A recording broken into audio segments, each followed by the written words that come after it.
많은 분들의 사연을 듣다 보니까 파란만장했던 저의 지난 삶도 생각이 나더라고요. 다른 분들도 그렇겠지만 제 인생에 있어서 정말 힘들고 잊고 싶은 기억 하나쯤은 있으시잖아요. 저도 이제는 상처가 많이 아물긴 했지만 그래도 한 번씩 생각이 날 때면 가슴이 아리고 쓰리기도 하고 또 아픈 손가락처럼 따갑기도 하더라고요. 물론 이제는 저의 인생을 살고는 있지만 고생했던 지난날의 보상이라고 하기엔 뭔가 허탈함도 있는 것 같아요. 저랑 남편은 대학생 때 친구의 소개로 처음 만났습니다. 서울대를 다니고 있던 그 남자는 첫인상이 매우 정중하고 예의 바르고 또 진중한 모습에 저도 모르게 끌렸습니다. 저의 성격과는 많이 달랐거든요. 전 좀 불같고 화끈하고 시원시원한 성격이며 그 사람은 불같은 저의 성격을 물같은 시원함으로 가라앉혀 줄 수 있는 그런 사람이라고 생각했습니다. 1년 정도 교제를 하고 그 사람이 취업 준비를 할 때 서로 결혼 이야기가 오갔습니다. 저도 나름 좋은 대학을 나와 직장 생활을 하고 있었거든요. 남편이 아직은 졸업도 하지 못했고 취업도 하기 전이라 전 결혼을 조금 미뤘으면 했는데 시어머니께서 밀어붙이시더라고요. 자기 아들은 서울대 졸업생인데 여기저기 오라는 곳 많으니까 걱정 말라면서요. 젊은 사람이 뭘 그런 걸 걱정하냐고 집 하나는 장만해 줄 테니 걱정 말라고 하시더라고요. 저도 결혼할 때 집 하나만 있으면 걱정할 게 없다고 생각했죠. 홀어머니시긴 했지만 나름 알짜 부자이신가 보다 생각했습니다. 그래서 서로 결혼 준비를 진행해 나갔고 남편은 아직 졸업도 하지 않은 채 저와 식을 올리게 되었습니다. 저희 친정 부모님도 처음엔 반대하셨었죠. 졸업하고 취업한 후에 결혼해도 늦지 않다면서 뭘 그리 서두르냐고요. 그런데 오래 참을 수 없다면서 결혼을 더 빨리 서두르기도 했고요. 그리고 한 가지 마음에 걸렸던 시어머니는 결혼 전엔 매우 쿨하게 저에게 말씀하시기를 자기는 절대 아들 덕 보고 살 사람 아니라면서 호언장담하셨었죠. 그리고 매우 강한 어머니이신가 보다 하면서 안심도 했었고요. 그런 어머님의 태도에 저희 친정 부모님도 어느 정도 마음을 놓으신 것도 있으셨어요. 시어머니께서 작은 아파트도 하나 해주신다고 하셨었고요. 서울대 나온 남자가 뭐라도 하겠지 싶은 그런 마음에 저는 결혼을 결심하게 되었습니다. 결혼식을 하고 국내 여행으로 신혼여행을 다녀오고 20평 작은 아파트이지만 우리 보금자리가 될 그곳에 발을 들이는 순간 저는 까무라칠 뻔했습니다.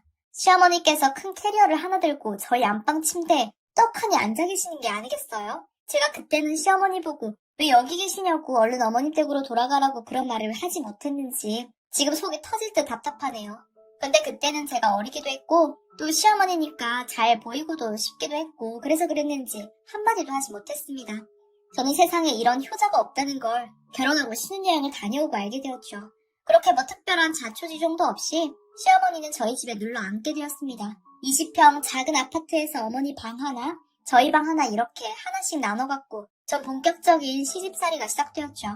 남편은 대학교를 다니고 전 직장을 다니고 자연스럽게 어머님은 남편이 결혼 전에 했던 생활 패턴 그대로 남편 밥 해주고 챙겨주고 거기에 제 손을 하나 더 보태서 집안일을 좀 해주셨어요. 어머님은 하시던 일에 제 손이 더해지니 더 편하게 남편 뒷바라지를 하셨고 남편은 어머님 손에 더해 제 손까지 있으니 더 편하게 학교를 다녔고 저만 일이 2배, 3배 많아진 느낌이었습니다.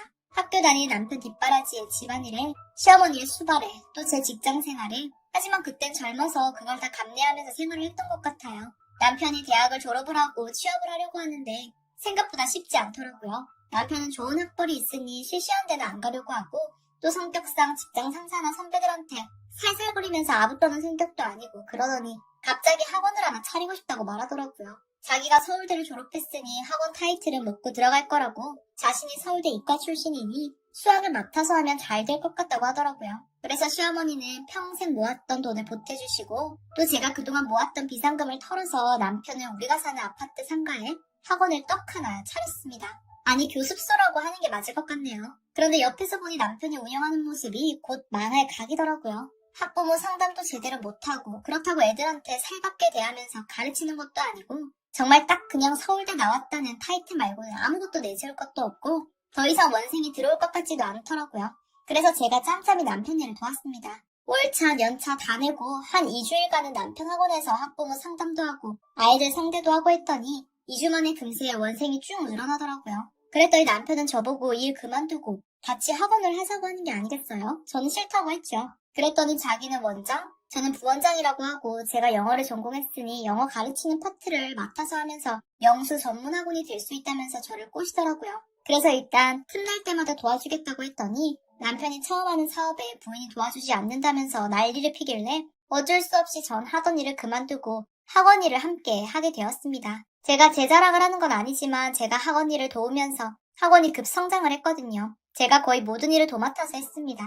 학부모 상담, 가르치는 일, 수업 편성 학원 운영 관련된 일 모두 제가 이끌어냈습니다.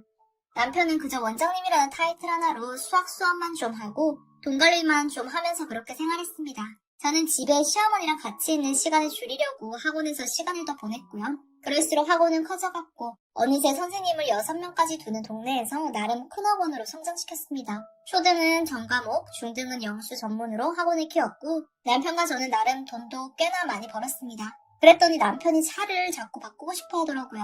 사실 저희가 살고 있는 아파트 상가에 학원이 있었기 때문에 차는 특별히 필요하지도 않았던 상황이었는데 그래도 친구들 만나거나 밖에 나갈 일이 있을 때 차 하나쯤은 좋은 차가 있어도 되겠다 싶어서 벤츠 매장에 가서 벤츠 SUV를 하나 뽑았습니다. 자신도 꽤나 커진 학원의 원장님이라는 명분이 있으니 여기저기 모임도 참석하고 그러더라고요. 매우 바쁘고 일은 힘들었지만 남편 기가 살고 뭔가 즐거워 보여서 저도 기분이 좋았습니다. 그렇게 학원 일하면서 몇 년이 지났습니다. 저희는 좀 더 큰 평수로 이사가 가고 싶어졌어요. 그래서 제가 남편에게 이사를 가자고 졸랐습니다. 지금은 그때의 저를 뼈저리게 후회하고 있지만요. 근데 그때는 20평 아파트에서 저와 남편, 그리고 우리 아들, 시어머니까지 함께 사는 게 전 너무너무 힘이 들었습니다.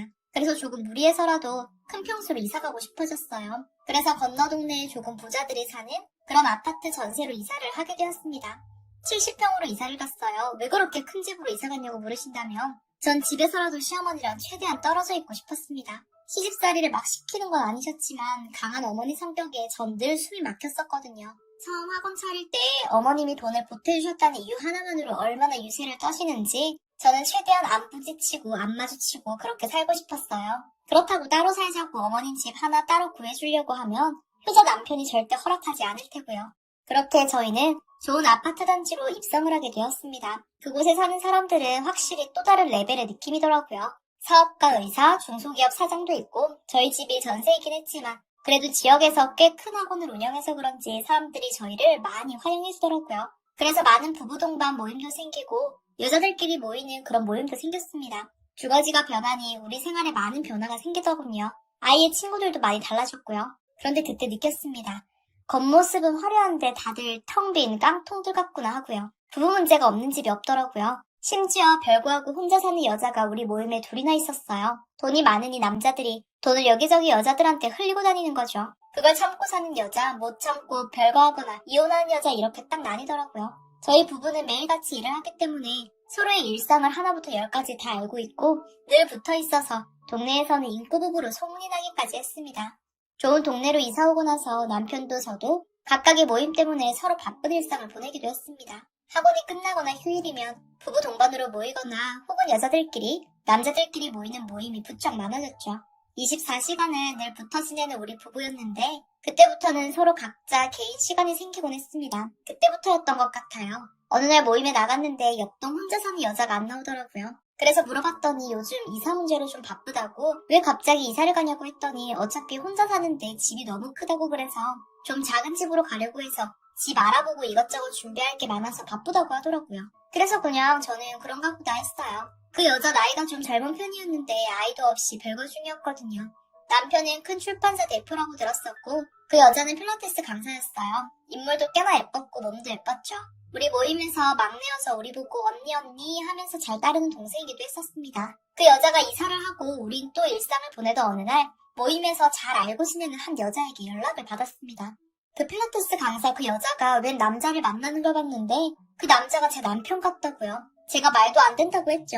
우리 생활 패턴은 제가 너무 잘 알고 있는데 무슨 소리냐고. 그랬더니 정확히 맞대요. 자기도 말할까 말까 고민했는데 저희 남편이 너무 확실해서 그래도 말하는 게 좋을 것 같아서 말하는 거라고 하더라고요. 그때 저는 제대로 의심했어야 했는데 전 그러지 못했어요. 매사 진중하고 조용한 우리 남편이 설마 딴 여자를 만났을까 싶었던 거죠. 그렇게 믿고 싶었던 것 같아요. 제 남편을. 그런데 그런 얘기를 한번 듣고 나서 그런지 남편의 행동 하나하나를 더 살펴보게 되더라고요. 의심 가는 행동이 있는지 없는지, 또 행선지가 분명한지 불분명한지. 그런데 제가 그런 의심을 하기 시작해서 그런지 남편은 저희 가족에게 더 잘하는 것처럼 보였어요. 어느 때보다 아이도 더 잘 챙기고 저도 잘 챙겨주고 학원 일도 성실하게 잘해갔습니다. 어느 날은 동생 남자들 모임이 있어서 나간 남편은 새벽까지 집에 들어오지 않았어요. 오랜만에 만나 부어라 마셔라 하나보다 생각했죠. 그런데 그 모임에서 남편이 일찍 자리를 떴다는 말을 우연히 듣고 전 또다시 의심하기 시작했습니다. 그리고 그 여자가 이상한 것도 한번 알아봤죠. 남편이 모임이 있다고 나간 날 전 그 여자 집 주차장에서 기다렸습니다. 저는 속으로 빌고 또 빌었어요. 남편이 제발 나타나지 않기를. 그런데 남편 차가 그 주차장으로 들어오는 걸 확인하는 순간 전 무너졌습니다. 남편은 그 여자 집으로 들어가더라고요. 그 여자가 집을 이사한 이유도 우리 동네에서 서로 만나기 너무 위험하니까 그 여자를 다른 곳으로 아예 이사를 시킨 거였어요. 저한테 언니라고 하면서 살갑게 대하던 그 여자가 알고 보니 제 남편과 놀아나고 있었고요. 뭔가가 뒤통수를 크게 친 느낌이었습니다. 하늘이 노래지고 세상이 끝난 것 같은 그런 기분이었습니다. 제가 도대체 어떻게 처신을 해야 할지 모르겠더라고요. 이 남자가 나랑 이혼을 할 생각인지 아니면 이 여자랑 잠깐 놀아난 건지 이 상황을 어떻게 대처를 하는 게 맞는 건지 아무것도 모르겠더라고요. 그래서 저에게 처음으로 제보했던 그 여자를 찾아가 말했습니다. 그 여자랑 우리 남편이 만났다는 거 아무한테도 말하지 말라고요. 처음 그때도 신신당부했지만 혹시나 싶어서 다시 한번 얘기했습니다. 그리고 전 곧장 이혼 전문 변호사를 찾아갔고요. 그랬더니 변호사는 증거를 수집하라고 하더라고요. 그런데 그게 다 무슨 소용인가 싶었어요. 다 귀찮고 싫더라고요. 그냥 이제 이 남자랑은 제가 더 이상 안 될 것 같다는 생각이 들었습니다. 제 마음이 이러니 학원에서 일이 잘 될 일이 있겠어요? 계단 선생님들만 휘어잡고 우울하게 하루하루를 일단 보냈습니다. 그리고 고등학생이 된 아들에게 얘기했습니다. 아이가 어리면 제가 어떻게든 숨길 텐데 아들이 컸으니 제 옆에 있어달라고 사정한 거죠. 제게 힘이 되어 달라고 얘기했죠. 그랬더니 아들은 난리를 피면서 당장 아빠를 만나서 이야기를 들어보자고 하더라고요. 그래서 그날 결판을 보기로 했습니다. 한번 얘기나 들어보자 싶었어요. 그냥 이대로 좋게 합의 이혼이나 하고 숨 좀 쉬고 살자 싶었어요. 남편에게 제가 알고 있는 사실을 말하고 차분하게 얘기를 듣고 싶었습니다. 그랬더니 한 얘기가 한숨을 푹 쉬더라고요. 정말 술김에 어쩌다가 함께 있게 되었는데 그 뒤로 계속 그 여자가 협박하면서 자기를 만나달라고 했다는 겁니다. 그래서 제가 알게 될까봐 어쩔 수 없이 계속 만나왔는데 정말 맹세코 그 실수 한 번 외에는 절대 없다고 하더라고요. 그 사람 말을 어느 정도는 믿을 수는 있었어요. 하지만 이미 다른 여자랑 하루를 보냈다고 생각하니까 소름 끼치더라고요. 저는 시어머니께도 말씀드렸어요. 그랬던 남자가 어쩌다 한 번 그런 거 가지고 유난을 떤다고 되게 저보고 뭐라고 하시더군요. 그 순간 모든 게 싫어졌습니다. 그래서 제가 제안했어요. 아들이랑 저랑 평생 먹고 살 수 있을 만큼 재산을 떼어주고 서로 깨끗하게 이혼하자고요. 그리고 당신이 유책 배우자니까 매달 양육비도 보내라고요. 남편은 어차피 제가 모든 걸 알게 된 거, 그 여자와의 관계를 완벽하게 끝낼 수 있다면서 한 번만 봐달라고 저한테 매달리더라고요. 그때 사실 마음이 약해질 뻔하기도 했습니다. 남들은 그 한 번 실수 가지고 그렇게 매정하게 마음을 돌아설 수 있냐고 하지만 저 용납이 안 되더라고요. 용서도 안 되고요. 사랑하니까 남편을 믿을 수 있을 거라고 생각했어요. 머리로는 이해하자 싶었는데 마음은 그렇지 않더라고요. 저는 그 사람을 볼 때마다 힘들었어요. 그리고 시어머니와 함께하는 시간도 전 너무 힘들었고요. 그래서 학원 일을 남편에게 맡기고 재산 일부를 가지고 아들과 타 지역으로 이사 후 새로운 삶을 살아가고 있습니다. 저는 다시 시작했어요. 하던 일이 학원 일이고 또 제가 잘할 수 있는 일이라 친정에 좀 도움받고 제가 가지고 있는 돈을 모아서 학원을 다시 차렸습니다. 초반엔 조금 힘들었는데 다시 금세 자리를 잡고 안정을 찾았습니다. 아들도 친구처럼 남편처럼 그렇게 꿋꿋하게 제 옆을 지켜주고 있고요. 그때 제가 남편을 용서했더라면 제 삶은 지금 어땠을까 한 번씩 상상하곤 합니다. 하지만 지금의 제 모습을 더욱더 사랑하기로 했습니다. 이혼하신 모든 분들 희망 잃지 마시고 더 꿋꿋하게 살아가시길 바랍니다. 제 전남편이요. 전남편은 아들에게나 저에게 끊임없이 연락 중이죠. 남편이 하던 학원도 그냥 접은 듯 보이고요. 동네에서도 소문이 나서 시어머니랑 다른 곳으로 이사했다고 하더라고요. 저는 더 이상 얽히기 싫어서 그저 무시하면서 새로운 인생을 살아가고 있습니다. 힘든 일이 있더라도 잠시뿐이다 생각하고 하루하루 열심히 지내볼게요. 감사합니다.